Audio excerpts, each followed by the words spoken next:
My name is Lauren Hayes. I'm 39 years old, and for most of my life, I believed love was something you earned by staying quiet. At my mother's birthday brunch, I came with my 2 daughters, a cake balanced carefully in my hands, and a gift I had spent months saving for. My older sister Anna cracked the front door open just wide enough for one eye, one cheek, one slice of her face. Then she said, "She's not in the mood for your energy today." That was it. No hello. No, "Happy you made it."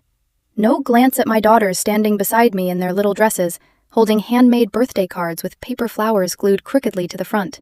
Just that sentence, dropped between us like a dead bird. For a second, I thought I had misheard her. Maybe Mom was sick.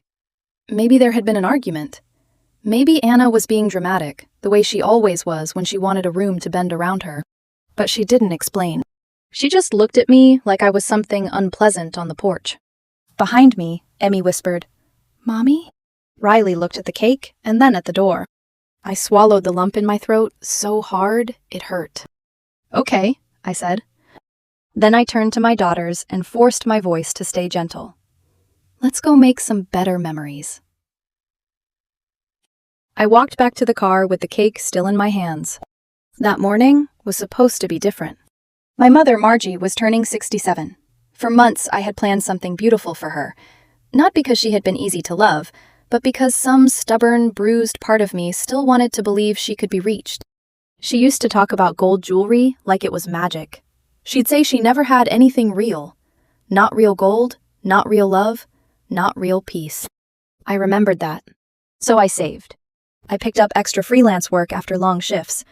I sold a few collectible pieces I had kept for years. I skipped little outings with the girls and told myself it was only temporary. The necklace cost $1,100. For some people, that's just a gift. For me, it was sacrifice. It came in a dark velvet box with her initials engraved on the corner. I didn't tell anyone about it, not even Mark, my boyfriend, because I wanted it to be a surprise. But standing on that porch, holding a cake my daughters had helped choose, I realized the surprise had been mine. The door closed softly. Somehow, that made it worse. Not slammed, not dramatic, just closed, like I had never been invited in the first place. In the car, Emmy held her card against her chest. "Grandma didn't even say hi," Riley said. I buckled them in and tried to smile. She may just be having a hard morning. Even as I said it, I hated myself a little. Because my daughters were old enough to know when adults lied to protect their feelings. I drove without knowing where I was going. 10 minutes later, I pulled into the lake parking lot because I needed somewhere pretty enough to keep me from crying. That was when my phone rang. Stephanie. My cousin never called, unless something was wrong. When I answered, she was crying. "Lauren, why did the bank freeze Aunt Margie's account?" I sat up straighter. "What?" "There was a notification. Your name is tied to the account. Power of attorney. What did you do?" The lake in front of me went strangely still. I hadn't touched my mother's account in months. Last year, Mom had given me limited control after Anna nearly drained her credit cards during one of her fresh start phases. I helped settle bills, set up alerts, and then stepped back. Now Stephanie was telling me $9,000 had disappeared in 2 transfers, flagged as suspicious. And because my name was still on the paperwork, everyone was looking at me. I called the bank immediately. They confirmed my name was on file, but the transfers had not come from my devices. A new IP address, a new login pattern, still under review. I sat in the driver's seat with my phone in my hand, watching my daughters chase each other near the grass. My mother hadn't called me. She hadn't asked what happened. She hadn't even opened the door. But somehow, I was already guilty. That night, I remembered the necklace. I had left the box on the porch when I walked away. When I drove back later, it was gone. I didn't knock. I didn't call. Something inside me had clicked shut. 3 days later, my mother left a voicemail while I was at work. "You had no right to freeze my account," she said. "I don't care what you claim. That was a betrayal, Lauren." Betrayal. The word almost made me laugh. I played the voicemail for Mark that night. He listened from the couch, barely looking up from his phone. For a second, the screen tilted toward me, and I saw Vanessa's name. Vanessa was his ex-girlfriend. The one from the gym. The one he said was just part of the old group. He locked the screen too late. I didn't ask. By then, Mark and I were not really a couple. We were two adults sharing bills, school pickups, and silence. He slept turned away from me. He came home smelling like expensive cologne and someone else's plans. I had been losing everyone slowly. My family. My partner. Maybe even the version of myself who kept forgiving things just to keep the peace. That night, Emmy sat beside me with her stuffed panda. Is Grandma mad at us? No, sweetheart, I said. She's just confused. Riley frowned. Then why is she yelling at you for something you didn't do? I had no answer. Emmy looked down at her little hands. You always buy Grandma things. She never buys you anything. Then she said the sentence that broke me open. That's not how family is supposed to be. After they went to bed, I opened my banking app. For years, I had sent my parents $150 every month. They never asked directly, but they never refused. My father once thanked me. My mother had only said, "Good, you should be doing that anyway." I stared at the automatic transfer. Then I paused it. No announcement. No argument. Just one quiet button. The next morning, Anna exploded in the family group chat because Mom's debit card had declined when Anna tried booking a hotel in Palm Springs. Mom accused me of ruining her birthday on purpose. Stephanie stayed quiet. Everyone stayed quiet. Except my father. He typed 2 words. Enough, Margie. I stared at that message for a long time. It wasn't much. But in my family, it was thunder. For the first time, I didn't want revenge. I wanted clarity. I wanted peace. And I was beginning to understand that peace would never come from begging people to love me fairly. It would come from walking away before my daughters learned to stand on the same porch, waiting for a door that would never fully open. The family group chat went quiet after that. Not peaceful quiet. The kind of quiet that feels like people whispering behind a closed bedroom door while you stand in the hallway pretending not to notice. I knew the pattern. Eventually, I was supposed to break first. I was supposed to call my mother, apologize for upsetting her, explain myself again, and smooth everything over until the next humiliation arrived, disguised as family loyalty. Usually, I did. This time, I didn't. Instead, I went to work. I took Emmy and Riley out for milkshakes after school. I bought a used punching bag from Craigslist and hung it in the garage. At night, after the girls were asleep, I hit it until my arms burned. It helped more than therapy ever had. A week after the birthday disaster, my father called. Just him. No speakerphone, no background commentary from my mother, no Anna dramatically sighing nearby. I almost didn't answer, but something in me still softened for him. Hey, Dad. There was a pause on the line. Then his tired voice. You were right to stop the money. I leaned against the kitchen counter. She shouldn't have let Anna near that account, he continued quietly. I'm sorry, Lauren. I closed my eyes. My father rarely apologized. Growing up, he survived conflict by disappearing into silence. He fixed things around the house instead of confronting people. If Mom yelled, he'd mow the lawn twice. So hearing those words from him felt strange. Fragile. We didn't talk about the bank much after that. Instead, he asked about the girls. Riley had started reading chapter books obsessively. Emmy was learning watercolor painting and covering every flat surface in the house with tiny moons and flowers. For 10 minutes, it felt normal, like we were a family that still knew how to speak gently. Then the call ended, and reality came back. The next blow didn't come from my mother. It came from inside my own house. Technically, I already knew. You don't stop sharing a bed for 7 months without understanding something is dying. Still, there's a difference between suspecting betrayal and hearing it confirmed out loud. That afternoon, Riley mentioned Mommy Mark's gym friend. I looked up from folding laundry. What gym friend? The tall lady, she said casually. The one with the tattoos who buys smoothies. My stomach tightened. Vanessa? Riley nodded. She said Daddy used to date her before you. Children don't realize when they're detonating bombs. Later that night, after the girls were asleep, I finally confronted Mark. He stood in the kitchen eating leftover pasta directly from the container. I asked him once, "Are you seeing Vanessa?" He didn't even pretend confusion. He just sighed. That hurt more than denial would have. This isn't working anymore, Lauren. Not no. Not, "I'm sorry." Just that sentence. I stared at him across the kitchen island, remembering all the tiny moments I had ignored over the past year. The late-night gym sessions, the turned-over phone, the emotional distance that spread through our house like cold air under a door. "I stayed for the girls," he said finally. Something inside me went completely still. Not rage. Not heartbreak. Exhaustion.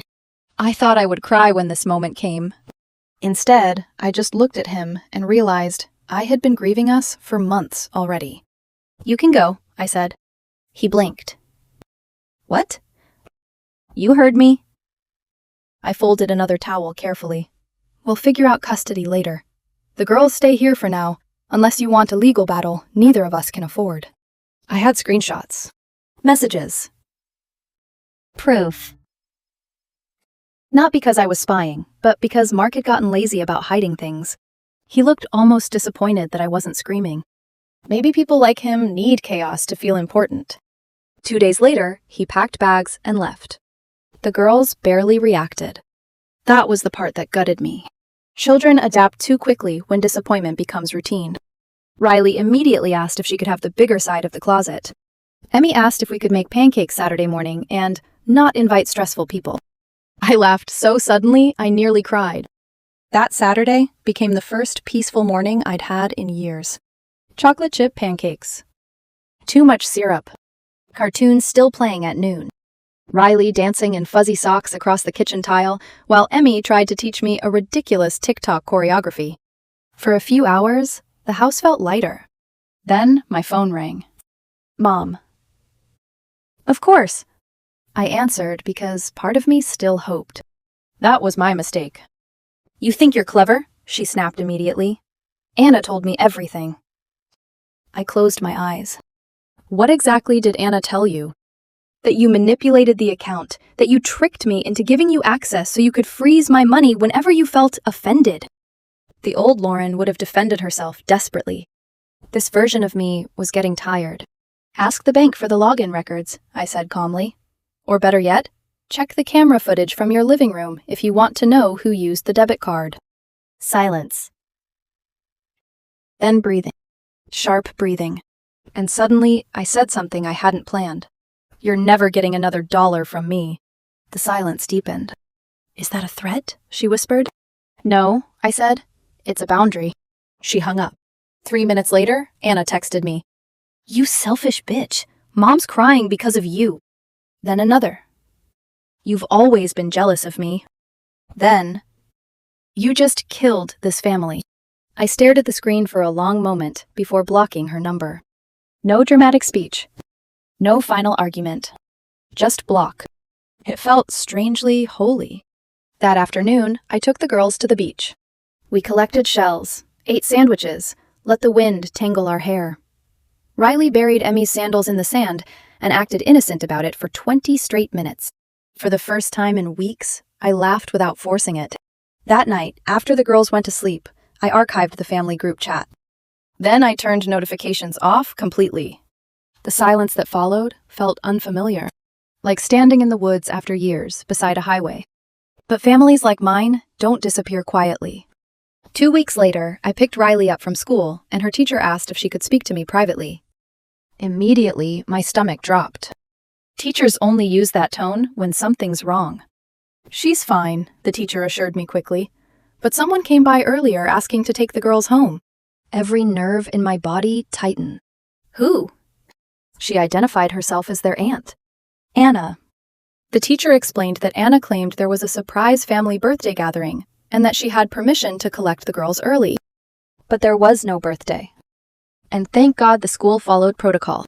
They refused to release them and tried calling me, but I'd been in a meeting. By the time the office called back, Anna was gone. I barely remember driving home. My hands shook on the steering wheel so hard, I had to pull over once. Because humiliation was one thing. Cruel messages were another. But involving my daughters? No. That line existed in concrete. The next morning, I filed for a no-contact order. The process was disturbingly easy once I stopped minimizing everything. Texts. Voicemails. Bank documents. The school incident. It was all there. All the evidence I had spent years pretending wasn't serious enough. I didn't tell my father. I didn't tell anyone. But secrets rot quickly in families like ours. 3 days later, my mother emailed me. Not called. Emailed. Subject line: unbelievable.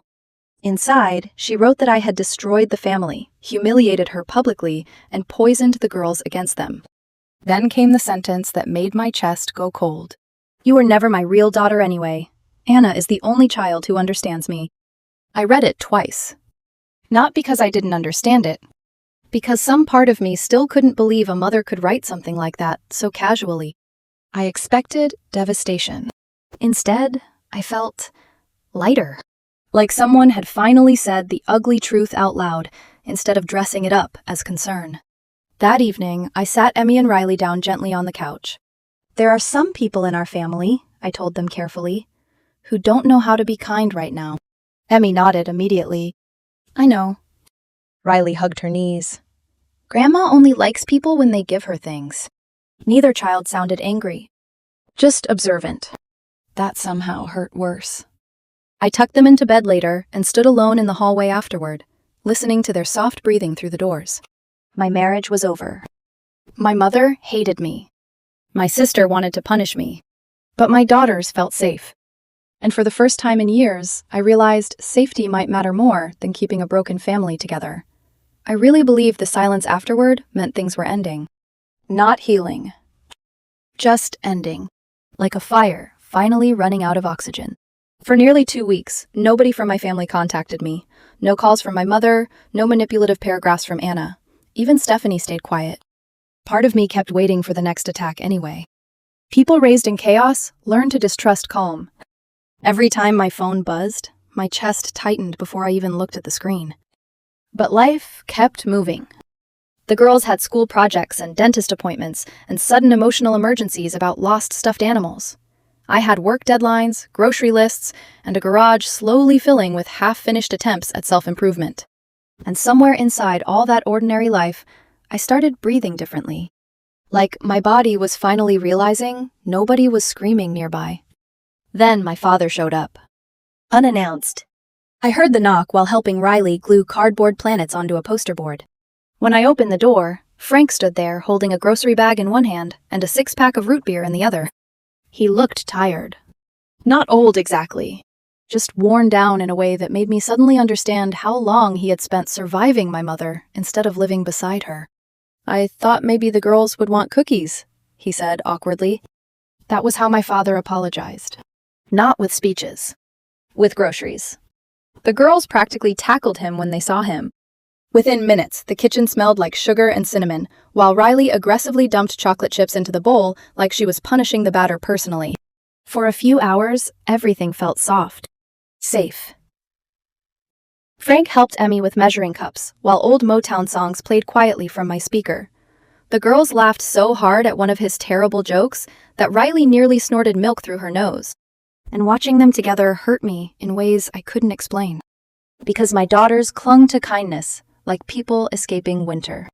At one point, while the girls were distracted decorating cookies with enough frosting to qualify as structural damage, my father sat beside me at the kitchen counter. You didn't do anything wrong, Lauren, he said quietly. Simple words.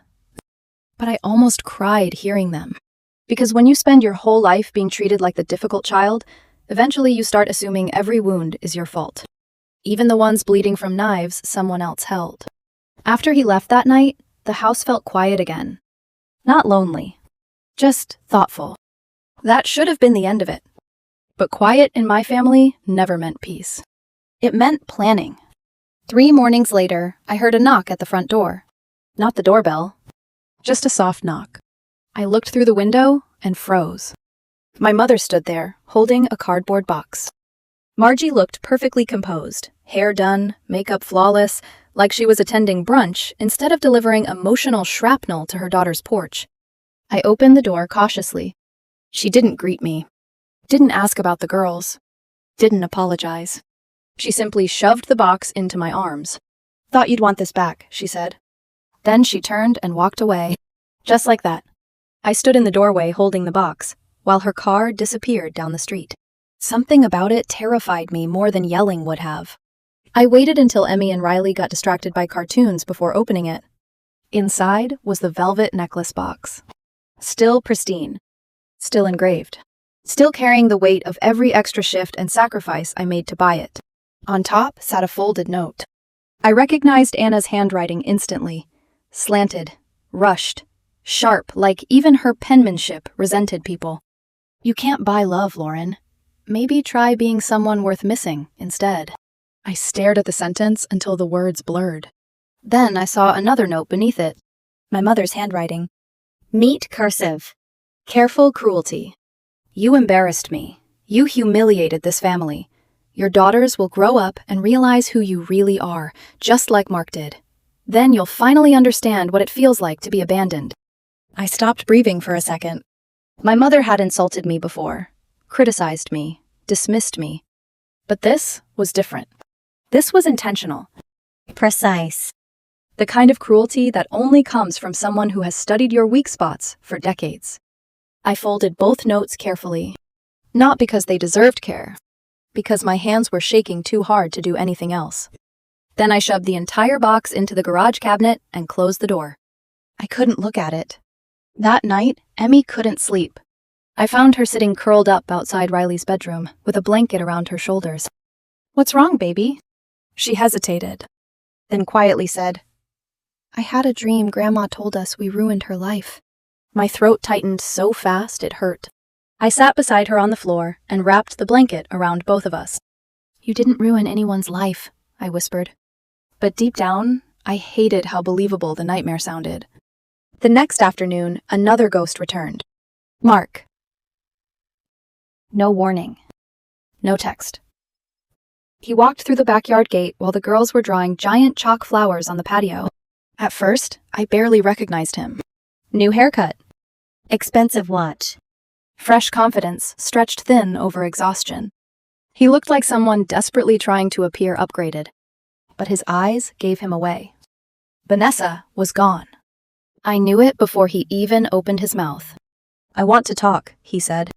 I crossed my arms slowly. "About?" He glanced toward the girls. Us. That word almost made me laugh. Us had disappeared long before he packed bags. He stepped closer, carefully. Maybe we ended things too fast. There it was. Not regret. Convenience. I stayed quiet. Mark rubbed the back of his neck. Vanessa and I... It wasn't what I thought. Of course it wasn't. People who cheat always imagine escape as freedom instead of repetition. She made me realize how good I had it here, he continued. I stared at him for a full 10 seconds. Then I looked past him toward my daughters, laughing in the sunlight. And suddenly, I saw everything clearly. Mark didn't miss me. He missed stability. The clean laundry.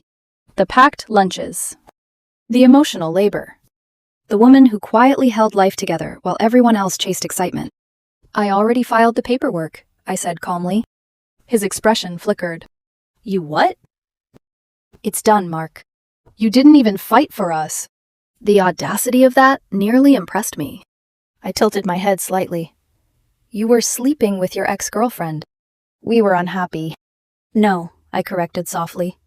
"You were selfish." For the first time since arriving, he looked genuinely uncomfortable. Then he tried the final card. "The girls need a mother figure around." Before I could answer, Riley looked up from her chalk drawing. "You only come here when you want something." The silence afterward was brutal. Emmy didn't even glance up as she added, "Mom makes pancakes. You don't even know where the syrup is." Children tell truth without strategy. That's what makes it lethal. Mark looked wounded. Good. Not destroyed. Not shattered. Just finally forced to stand inside the consequences he created. He lingered another minute, like he hoped I might soften. I didn't. Eventually, he left without saying goodbye to the girls. They barely noticed. That night, all three of us piled onto the couch under blankets and watched an animated movie none of us cared about. Halfway through, Riley fell asleep against my shoulder. Emmy tucked her feet under my leg. And suddenly I realized something terrifying. I felt relief. Not bitterness. Not heartbreak. Relief. I no longer cared whether my mother approved of me. I no longer cared whether Anna hated me. I no longer cared whether Mark regretted leaving. Because the house was quiet. The girls were safe. And for the first time in my life, I didn't feel small inside my own home. There was only one unfinished piece left. My father. And deep down, I knew eventually he would have to choose. It happened on a Sunday morning. 2 weeks after my mother returned the necklace, like it was contaminated. I was outside repainting an old wooden bench the girls wanted to turn into a lemonade stand when I heard the backyard gate creak open. I looked up, paintbrush in hand. My father walked in, carrying a brown paper bag and an old deck of cards. "You still make that cinnamon coffee?" he asked. Like no time had passed. Like families could still begin again through ordinary things. I smiled despite myself. "Yeah," I said softly. "I do." Inside, the girls immediately swarmed him. Riley grabbed the paper bag. "Donuts!" Frank laughed for the first time in weeks, and hearing that sound nearly broke my heart. Because it reminded me how rarely joy existed around my mother. Like happiness itself had always needed permission. I made coffee while the girls sat cross-legged on the floor, digging through donuts covered in enough sugar to violate several health codes. For a while, nobody mentioned Mom. Nobody mentioned Anna. We talked about school projects and baseball and how Emmy was suddenly obsessed with drawing dinosaurs wearing jewelry. Normal things. Safe things. Then eventually, my father sat down across from me at the patio table and exhaled slowly. "I'm done with her." I didn't react immediately. Something in his voice told me not to interrupt. So I waited. He looked down at his coffee cup for a long moment before speaking again. "Anna confessed about the money." The world went still around me. "She admitted she transferred it," he continued quietly. "Said she just needed temporary help. Your mother knew the entire time." I closed my eyes. "Of course she did. She told me not to say anything," he said. "Said protecting Anna mattered more than embarrassing the family publicly." A strange numbness spread through my chest. Not shock. Confirmation. Because deep down, I think I already knew. My mother had never wanted the truth. She wanted loyalty. And in our family, loyalty meant sacrificing one daughter to protect the other. Frank rubbed both hands over his face tiredly. "I stayed quiet too long, Lauren." There was real shame in his voice now. "Your mother always said keeping peace was the same thing as love." He swallowed hard. "But peace isn't one person bleeding so the other one can stay comfortable." That sentence sat between us quietly. Heavy. Honest. Then he looked up at me with exhausted eyes. She broke something in me when she sent those notes. The notes. I hadn't even told him about them, which meant he'd seen enough cruelty already to imagine exactly what they contained. "She told people you were poison," he continued softly. "Said your daughters would grow up hating you." His jaw tightened visibly. That's when I realized I didn't recognize the woman I married anymore. For a second, neither of us spoke. Then he said something that stunned me. I moved out. I blinked. "What?" 2 days ago. He almost smiled sadly at my expression. Small apartment near the lake. Took my tools, some clothes, and the photographs she never noticed were missing from the basement. My throat tightened unexpectedly. Because my father had spent decades shrinking himself to survive conflict. And now, suddenly, at 69 years old, he had chosen himself for the first time. Or maybe he had chosen us.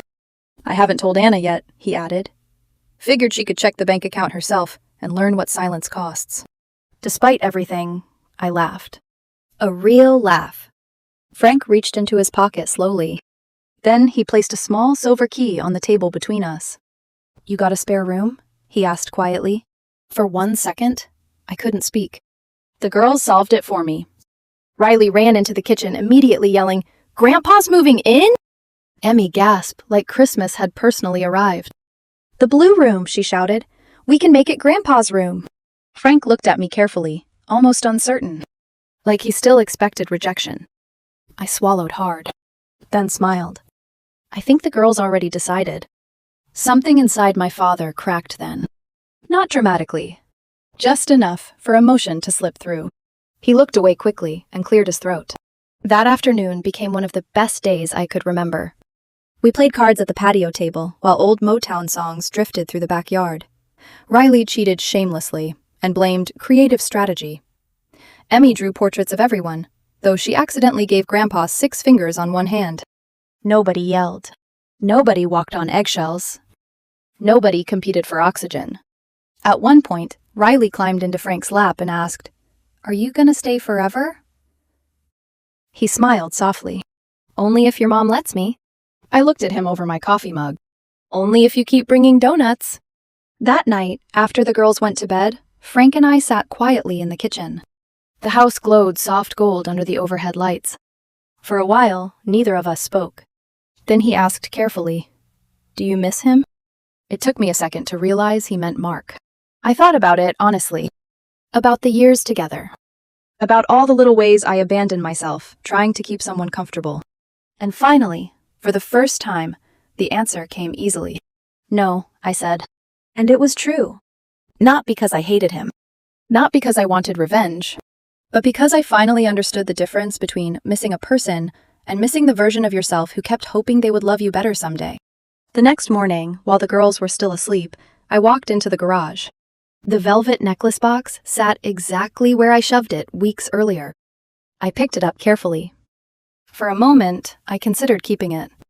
Then I realized the necklace represented everything I was done sacrificing myself for. So I drove across town to a pawn shop. The owner offered me $460. I took it without negotiating. Didn't care. An hour later, I walked into the girls' favorite craft store and spent nearly every dollar. Paint. Wood panels. Bright yellow fabric. Brushes. Stickers. Tiny decorative lights. Everything needed for their lemonade stand. By sunset, the bench in our front yard had transformed into something chaotic and beautiful. Bright yellow. Slightly crooked. Covered in glitter stars and hand-painted lemons. One side wobbled because Riley insisted on hammering nails like Mom. It was imperfect, which made it feel real. Sometimes my mother still called. I never answered. Anna sent me an Instagram message saying, "You ruined everything." I blocked her immediately. Mark texted one night asking if I was seeing anyone. I left him on red, because none of them mattered the same way anymore. Right now, my father is inside helping Riley build a volcano for her science project, while Emmy argues passionately that dinosaurs absolutely would have worn jewelry if humans had existed together. And I'm outside assembling a swing set we never had room for back when we were pretending to be a family. Now, we actually are one. A real one. Not built on guilt. Not built on fear. Not built on who sacrifices the most. Just pancakes on Saturday mornings. Donuts on Sundays. Little girls who know they are safe. And a woman who finally learned that love should never require disappearing first.